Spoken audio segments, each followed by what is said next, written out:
शक्तिहीन जीवन व्यर्थ है। शक्तिशाली होकर जीवन व्यतीत करो। मनुष्य का शरीर मिला है, पुरुषार्थ करके बलवान बनो।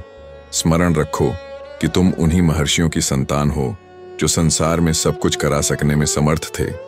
अपने संकल्प से दूसरी सृष्टि रच देने का सामर्थ्य जिनमें था, उन्हीं की तुम संतान होकर आज चारों तरफ से दुख और अशांति से घिर रहे हो।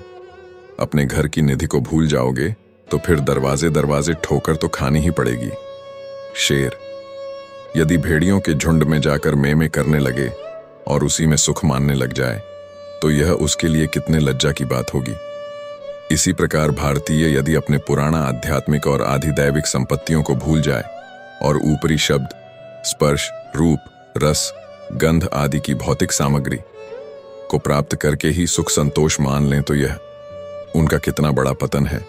शक्तिशाली बनने के लिए अपने पूर्वजों के अनुभूत नुस्खों से काम लो।